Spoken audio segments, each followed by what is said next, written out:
नमस्कार साथियों, मैं हूं दलवीर सजवान और एक बार फिर से स्वागत है आपका डेडिकेशन हब के इस ऑनलाइन सेशन में। तो दोस्तों, आप इस समय देख रहे हैं Uttarakhand month related important fact नामक सीरीज को, और इसी के अंतर्गत आज मैं आपके लिए लेकर आया हूं जून माह में क्या कुछ खास हुआ उत्तराखंड के लिहाज से। तो दोस्तों, इस वीडियो में आप अंत तक बने रहिएगा क्योंकि वीडियो बहुत ही ज़्यादा इंटरेस्टिंग होने वाला है। आपको बहुत सारे फैक्ट जानने को मिलेंगे। तो वीडियो शुरू करते हैं। तो दोस्तों, पहला फैक्ट आपकी स्क्रीन के सामने है कि 1 जून 2002 को वीर चंद्र सिंह गढ़वाली पर्यटन स्वरोजगार योजना की शुरुआत की गई थी। तो दोस्तों, स्थानीय लोगों को पर्यटन की गतिविधियों से जोड़ने के लिए पर्यटन विभाग बैंकों के माध्यम से 40 लाख रुपए तक का ऋण उपलब्ध कराता है जिसमें स्वीकृति धनराशि पर 15 लाख रुपए की राजकीय सहायता भी प्रदान की जाती है। तो दोस्तों, आप समझ गए होंगे कि स्थानीय लोगों को पर्यटन की गतिविधियों को बढ़ावा देने के लिए इस योजना का शुभारंभ किया गया है। तो बढ़ते हैं हम अपने नेक्स्ट फैक्ट की तरफ। तो दोस्तों, नेक्स्ट फैक्ट भी 1 जून से संबंधित है कि 1 जून 2004 को power transmission corporation of Uttarakhand limited की स्थापना देहरादून में की गई। तो दोस्तों, अप्रैल माह का आपने वीडियो देखा होगा जिसे मैंने आपको बताया था कि कौन बिजली उत्पादित करता है, कौन सप्लाई करता है और कौन डिस्ट्रीब्यूट करता है। तो मैंने आपको कई चरणों में इसको बताया था कि जैसे उत्तराखंड जल विद्युत निगम लिमिटेड ये क्या करता है, उत्पादन करता है, और उत्तराखंड में जो सप्लायर की भूमिका निभाता है ये करता है पावर ट्रांसमिशन कॉर्पोरेशन लिमिटेड, और डिस्ट्रीब्यूटर की जो भूमिका निभाता है वो निभाता है यूपीसीएल। तो मैंने बहुत ही डिटेल में आपको बताया था। अगर आपने अभी तक वो वीडियो नहीं देखा है तो आप उसे देख सकते हैं। और इम्पोर्टेंट फैक्ट आपके लिए है कि पिटकुल यानी कि पावर ट्रांसमिशन कॉर्पोरेशन लिमिटेड की स्थापना कब हुई थी, तो 1 जून 2004 को की गई थी। और कहाँ पर की गई थी? देहरादून, और यहीं पर इसका मुख्यालय है। तो बढ़ते हैं अपने नेक्स्ट फैक्ट की तरफ।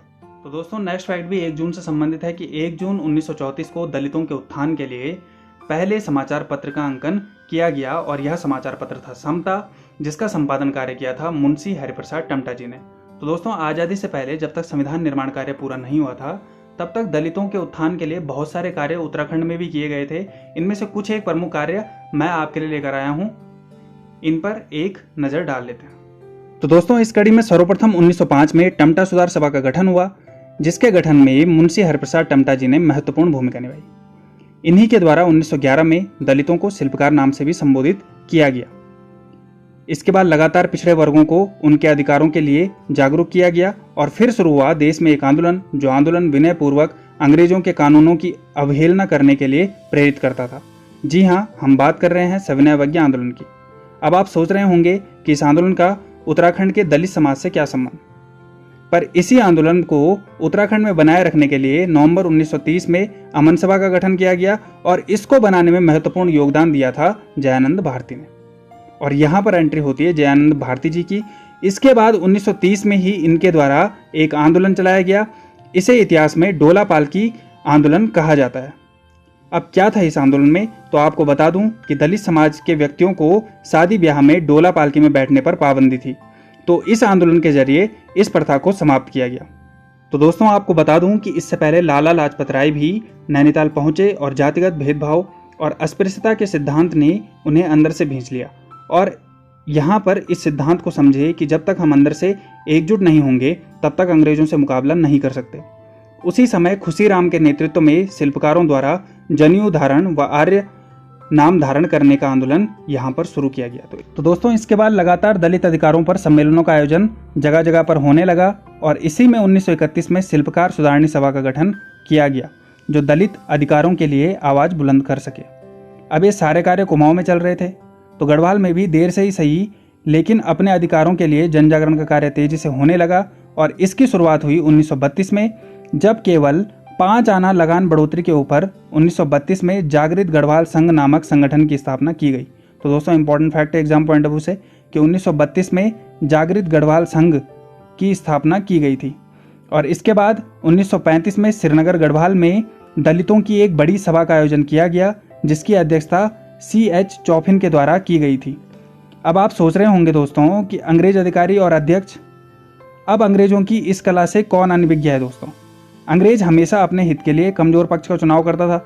चाहे 1909 में मुस्लिमों के लिए पृथक निर्वाचन अधिकार देके मुस्लिमों का पक्षधर के रूप में, और चाहे 1932 में मैकडोनल्ड घोषणा पत्र में दलितों को पृथक निर्वाचन अधिकार देकर दलितों के पक्ष में। हालांकि इस प्रस्ताव को पूना पैक्ट के माध्यम से ठुकरा दिया गया, पर यह भी अंग्रेजों की सोची समझी रणनीति थी, जिससे भारतीयों से लड़ सके, ना कि अंग्रेजों से। पर इससे एक पॉजिटिव रिजल्ट भी निकल कर आया, और शिल्पकार सभा का गठन यहाँ पर किया गया। तो 1935 में किया गया, किसका गठन किया गया? शिल्पकार सभा का गठन किया गया। इसके बाद जन जागरण का दौर चलता रहा और संयुक्त प्रांत की अस्पृश्यता विरोधी समिति के अध्यक्ष हृदयनाथ कुंजरू थे और इसी में गढ़वाल के लिए अध्यक्ष बैरिस्टर मुकुंदी लाल को चुना गया और इस जातिगत भेदभाव को खत्म करने का प्रयास किया गया। तो दोस्तों ये सारे fact exam point of view से इंपॉर्टेंट है, आप इन्हें नहीं भूलेंगे। तो दोस्तों नेक्स्ट फैक्ट आपकी स्क्रीन के सामने है कि 9 जून से 11 जून 2014 को गैरसैंण में पहली बार विधानसभा सत्र का आयोजन किया गया था। तो दोस्तों एग्जाम पॉइंट ऑफ व्यू से इंपॉर्टेंट फैक्ट है कि पहली बार गैरसैंण में विधानसभा सत्र का आयोजन कब किया गया था? तो 9 जून से 11 जून 2014 में किया गया था। और इस समय आपके मुख्यमंत्री कौन थे? तो ये थे आपके हरीश रावत। और दोस्तों ये क्वेश्चन मैं आपको भी यहाँ पर देता हूँ कि इस समय हमारे राज्यपाल कौन थे जब पहली बार गैरसैंण में विधानसभा सत्र का आयोजन किया गया था। दोस्तों नेक्स्ट फैक्ट जो आपकी स्क्रीन के सामने है ये 14 जून से रिलेटेड है कि 14 जून 1929 को गांधी जी पहली बार कुमाऊं भ्रमण पर आए थे और बागेश्वर होते हुए स्वास्थ्य लाभ के लिए कौसानी गए थे और कौसानी में ही गीता पर एक टीका इनके द्वारा लिखी गई जो अनासक्ति योग के नाम से काफी मशहूर हुई थी। तो दोस्तों गांधी जी की उत्तराखंड यात्राओं पर हम पहले भी वीडियो बना चुके हैं, अगर आपने अभी तक उसको नहीं देखा है तो मैं फिर से आपको यही सजेस्ट करूंगा कि आप उस वीडियो को देख सकते हैं। तो बढ़ते हैं अपने नेक्स्ट फैक्ट की तरफ।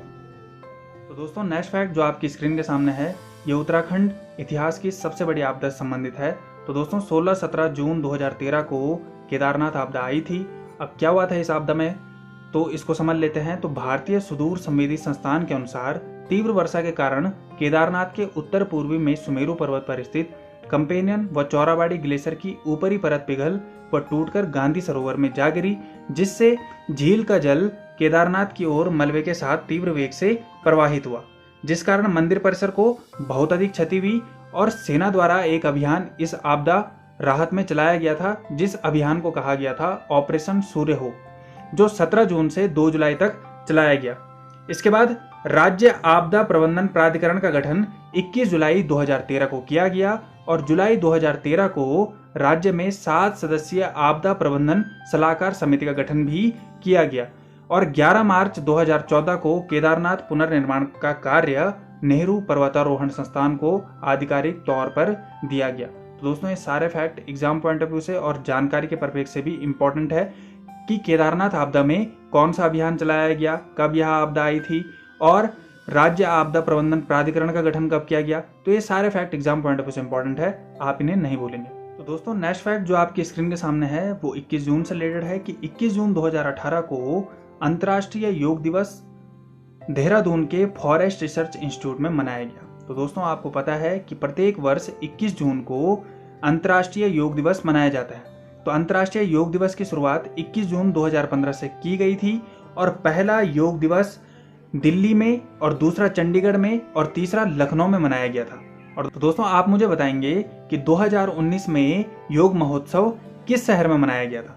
तो दोस्तों नेक्स्ट फैक्ट जो आपकी स्क्रीन के सामने है ये भी 21 जून से रिलेटेड है कि 21 जून 1988 को चमोली के लाता गांव में झपटो छीनो आंदोलन की शुरुआत की गई। तो दोस्तों आपको थोड़ा इस आंदोलन को समझने से पहले थोड़ा समझना होगा कि उत्तराखंड की जो अर्थव्यवस्था है वो पूरी तरीके से पर्यटन पर निर्भर करती है और जो ग्रामीण इलाके हैं या फिर जो जनजातीय इलाके हैं वहां पर पूरी तरीके से अर्थव्यवस्था का भार पशुपालन पर आ जाता है। तो पशुपालन के लिए चारागाहों की आवश्यकता है। तो इन चारागाहों के लिए समय समय पर जंगलात ऑफिसरों और ग्रामीणों के बीच संघर्ष देखने को मिलता रहता है। तो इसी तरीके का संघर्ष ही चमोली के लाता गांव में दिखा झपटो छीनो आंदोलन के रूप में, जब ग्रामीणों और जंगलात ऑफिसरों के बीच नंदा देवी राष्ट्रीय उद्यान का प्रबंधन को लेकर काफी नोकझोंक हो गई और इसी आंदोलन को नाम दिया गया झपटो छीनो आंदोलन। तो दोस्तों एग्जाम पॉइंट ऑफ व्यू से इंपॉर्टेंट है कि झपटो छीनो आंदोलन कहाँ से शुरू हुआ, कब शुरू हुआ, 21 जून 1988।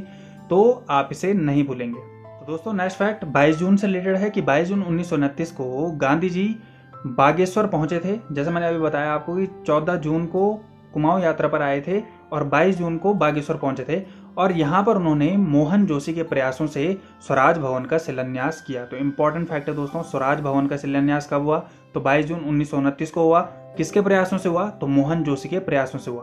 तो इंपॉर्टेंट फैक्ट है, आपसे नहीं भूलेंगे। तो दोस्तों नेक्स्ट फैक्ट जो आपकी स्क्रीन के सामने है कि 23 जून 1980 को ज्ञानसू में भूस्खलन हुआ था। ज्ञानसू पड़ता है आपका उत्तरकाशी में और यूके SSS इस तरीके के बहुत सारे क्वेश्चन पूछ लेता है। और जैसे अभी आपको रिसेंट में बताऊं कि नैनीताल में भूस्खलन कब हुआ था, तो ये पूछा गया था। तो ज्ञानसू में भूस्खलन कब हुआ था, ये भी आपको थोड़ा याद रखना पड़ेगा। तो कब हुआ था, 23 जून 1980 को। तो दोस्तों नेक्स्ट फैक्ट जो आपकी स्क्रीन के सामने है, ये 24-25 जून से रिलेटेड है कि 24-25 जून 1967 में रामनगर सम्मेलन में पृथक प्रशासनिक इकाई के लिए पर्वतीय राज्य परिषद का गठन किया गया, जिसके अध्यक्ष बनाए गए दयाकृष्ण पांडे जी। तो दोस्तों इंपॉर्टेंट फैक्ट है कि पर्वतीय राज्य परिषद का गठन कब किया गया, और उससे भी इंपॉर्टेंट इसके कार्य हैं दोस्तों कि पृथक राज्य हेतु जो मांग थी, इस मांग को आंदोलन में बदलने का अगर किसी ने कार्य किया है तो ये थी आपकी पर्वतीय राज्य परिषद।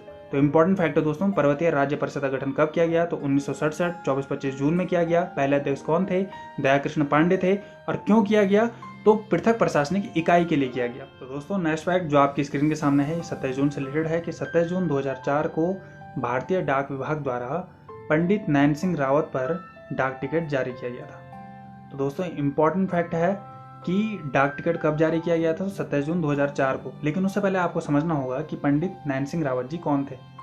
तो दोस्तों companion of the Indian Empire के नाम से मशहूर थे पंडित नैन सिंह रावत जी, जिनका जन्म हुआ था 21 अक्टूबर 1830 को पिथौरागढ़ के मुनस्यारी तहसील के मिलम गांव में, और पिता का नाम अमर सिंह, और मृत्यु हुई थी इनकी 1 फरवरी 1895 को।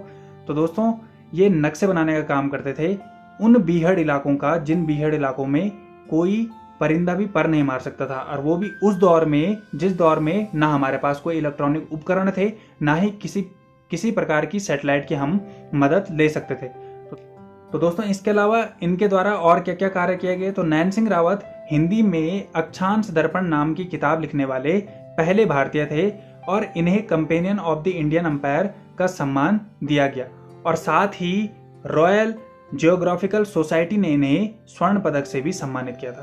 तो दोस्तों इंपॉर्टेंट आदमी है पंडित नैन सिंह रावत जी। और एक क्वेश्चन मैं आपके लिए भी देता हूं कि पंडित नैन सिंह रावत जी पर गूगल द्वारा डूडल कब लाया गया था। तो दोस्तों आज के लिए इतना ही। तो दोस्तों कैसा लगा आपको ये वीडियो, अगर आपको वीडियो पसंद आया हो यार, आप इसे लाइक कीजिए। अगर आप मुझे किसी भी प्रकार का सुझाव देना चाहते हैं तो कमेंट सेक्शन में जरूर सुझाव दीजिए, और सबसे पहले नोटिफिकेशन पाने के लिए बेल आइकन को जरूर प्रेस करें और सब्सक्राइब का बटन जरूर दबाएं। बहुत बहुत धन्यवाद।